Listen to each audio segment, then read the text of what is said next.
பிரசவத்துக்கு பின் தொங்கிய அடிவயிற்று தொப்பை, தைராய்டு இந்த மாதிரியான பிரச்சனைகளால ரொம்ப அவஸ்தைப்படுறீங்க அப்படின்னா ஒரு வாரம் தொடர்ந்து இந்த டீயை குடிச்சு பாருங்க, உங்களுக்கே நல்ல ஒரு மாற்றம் தெரிய ஆரம்பிக்கும். பொதுவாகவே தொப்பை குறைக்கிறதுக்கு நிறைய டிப்ஸ் இருக்கு. அதை ட்ரை பண்ணோம்னா சில பேருக்கு அல்சர், நெஞ்செரிச்சல் இந்த மாதிரியான பிரச்சனைகளால அவஸ்தைப்படுவாங்க. ஆனா இதை நீங்க ட்ரை பண்ணும்போது உங்களுக்கு எந்த விதமான பாதிப்புமே ஏற்படுத்தாது. ஆண்களும் தாராளமா பயன்படுத்தலாம். பெண்களுக்கு ஏற்படக்கூடிய இந்த ஹார்மோன் இம்பேலன்ஸையும் சரி செய்யும். இதை இப்ப நம்ம எப்படி செய்யறதுன்னு பார்க்கலாம். Welcome to Jo's Tamil health and beauty. இது செய்யறதுக்கு முதல்ல ஒரு பேன் ஒன்று எடுத்துக்கோங்க. ஆனா ஸ்டவ் ஆன் பண்ணாதீங்க. 1 டீஸ்பூன் இல்லைன்னா 2 டீஸ்பூன் கூட தனியா சேர்க்கலாம். தைராய்டுனால ரொம்ப அவஸ்தைப்படுறீங்க அப்படின்னா தாராளமா நீங்க 2 டீஸ்பூன் கூட சேர்த்துக்கலாம். இந்த மல்லி என்ன பண்ணுதுன்னு பாத்தீங்கன்னா தைராய்டு பிரச்சனையை சரி செய்யும், ஹார்மோன் இம்பேலன்ஸை சரி செய்யும், கர்ப்பப்பையில இருக்கக்கூடிய அழுக்குகளை முழுமையாக கரைத்து வெளியேற்றும், இடுப்பு மற்றும் வயிறு இதை சுற்றி இருக்கக்கூடிய கெட்ட கொழுப்பை கரைத்து வெளியேற்றும். அடுத்ததா 2 டீஸ்பூன் ஓமம். ஓமம் வயிறு சம்பந்தமான பிரச்சனை, அஜீரண கோளாறை சரி செய்யும், வாயு தொந்தரவை சரி செய்யும். பிரசவத்துக்கு பின் தொங்கிய அடிவயிற்று தொப்பையை குறைக்கிறதுக்கு உதவியா இருக்கு. 2 டீஸ்பூன் சேர்த்துக்கோங்க. அடுத்ததா 1 டீஸ்பூன் பெருஞ்சீரகம். பெருஞ்சீரகத்துல அதிகப்படியான நார்ச்சத்து இருக்கு. மலச்சிக்கலை சரி செய்து வயிறு முழுவதுமாக சுத்தமாகி வயிறு சம்பந்தமான பிரச்சனைகளையும் ஏற்படுத்தாது. வாய் துர்நாற்றம் இது எல்லாமே சரியாகும். இடுப்பை சுற்றியுள்ள கொழுப்பை கரைக்கிறதுக்கு உதவியா இருக்கு. அடுத்ததா 1 டீஸ்பூன் சீரகம். அல்சர், நெஞ்செரிச்சல், கொழுப்பு இந்த மாதிரியான பிரச்சனைகளுக்கு சீரகம் ஒரு அருமருந்தா இருக்கும் அப்படின்னு சொல்லலாம்.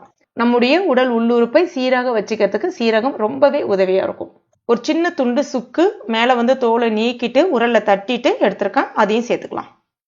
சுக்கும் அதே மாதிரிதான் அஜீரண கோளாறு நீக்கும், உடம்புல தங்கியிருக்கக்கூடிய கெட்ட கொழுப்பு, அதுவும் குறிப்பா அடிவயிற்றுல தங்கியிருக்கக்கூடிய கெட்ட கொழுப்பை கரைக்கிறதுக்கு உதவியா இருக்கும். அடுத்ததா கொஞ்சமா கருவேப்பிலை இலைகள். பொதுவாகவே வெயிட் லாஸ் பண்றோம் அப்படின்னாலே உடல்ல சோர்வு ஏற்படும். அந்த சோர்வை நீக்கிறதுக்கு இது உதவியா இருக்கும். ரத்தத்தை நல்லா சுத்தமடைய செய்யும், கெட்ட கொழுப்பை கரைத்து முழுமையாக வெளியேற்றும். கொஞ்சமா சேர்த்துக்கோங்க. இப்ப ஸ்டவ் ஆன் பண்ணிட்டு மிதமான தீயில வச்சுட்டு வறுத்துக்கோங்க. நல்ல ஒரு வாசனை வரணும். அதே சமயத்துல கரிஞ்சிடக்கூடாது. இப்ப பாருங்க, நல்ல ஒரு வாசனை வந்துருச்சு, நிறம் மாறி இருக்கு. அதே சமயத்துல கருகலை. ஆறுனதுக்கு அப்புறமா ஈரம் இல்லாத மிக்சி ஜார்ல சேர்த்துட்டு நல்ல நைஸான பவுடரா அரைச்சி இந்த மாதிரி எடுத்துக்கோங்க. இதை ஈரம் இல்லாத ஒரு ஏர்டைட் கண்டெய்னர்ல ஸ்டோர் பண்ணிக்கலாம். 2 மாசம் வரைக்கும் கெட்டு போகாம இருக்கும். வெளியிலே வச்சு பயன்படுத்தலாம். இதை பயன்படுத்தி ஒரு டீ ஒன்று ரெடி பண்ணுவோம். அது எப்படி செய்யறதுன்னு பார்க்கலாம்.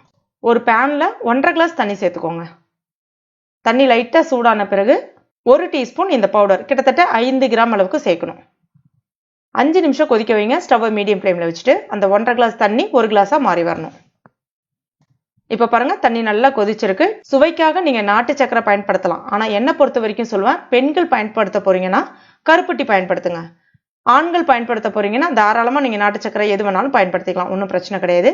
அதே மாதிரி சக்கரை நோயாளிகளா இருந்தீங்கன்னா சுவைக்காக உப்பு சேர்த்துக்கோங்க. டீ ரெடி ஆயிடுச்சு. ஸ்டவ் ஆஃப் பண்ணிட்டு ஒரு 2 நிமிஷம் அப்படியே விட்டுருங்க. அதுக்கப்புறமா வடிகட்டி குடிக்க வேண்டியதான். அவ்வளவுதான், சுவையான டீ ரெடி ஆயிடுச்சு. இதை எப்படி குடிக்கணும் அப்படின்னு பாத்தீங்கன்னா காலையில வெறும் வயிற்றுல குடிக்கணும். யார் வேணாலும் குடிக்கலாம். தைராய்டு இருக்கிறவங்க இதை குடிக்கும் போது உங்களுக்கே நல்ல ஒரு மாற்றம் தெரிய ஆரம்பிக்கும். தொப்பை, இடுப்பை சுற்றி உள்ள கொழுப்பு கரைக்கணும்னு நினைக்கிறவங்க இதை ரெகுலரா குடிக்கலாம். எந்த விதமான பக்க விளைவுமே ஏற்படுத்தாது. எல்லாமே நம்ம சமையலுக்கு பயன்படுத்தக்கூடிய பொருள் தான். இதை பயன்படுத்தி நம்ம ஒரு டீ காலையில வெறும் வயிற்றுல குடிக்கும் போது நல்ல ஒரு மாற்றம் உங்களுக்கே தெரிய ஆரம்பிக்கும். இது தொப்பை குறைய, தைராய்டு குறையறதுக்கு மட்டும் இல்லைங்க, நம்மளுடைய உடலை நல்ல உடல் இயக்கத்தை சுறுசுறுப்பாக்கும். உடல்ல இருக்கக்கூடிய கழிவுகளை வெளியேற்றும். கர்ப்பப்பையில இருக்கக்கூடிய கழிவுகளை வெளியேற்றும். கர்ப்பப்பைக்கு நல்ல ஒரு வலுவை சேர்க்கும்.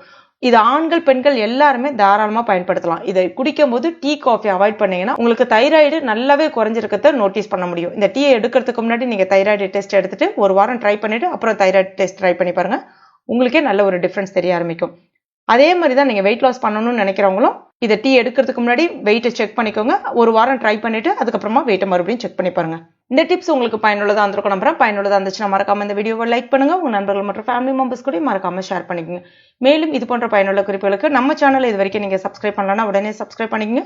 கூடவே மறக்காம அந்த பெல் நோட்டிஃபிகேஷன் சிம்பிளையும் பிரஸ் பண்ணீங்க. தேங்க்யூ.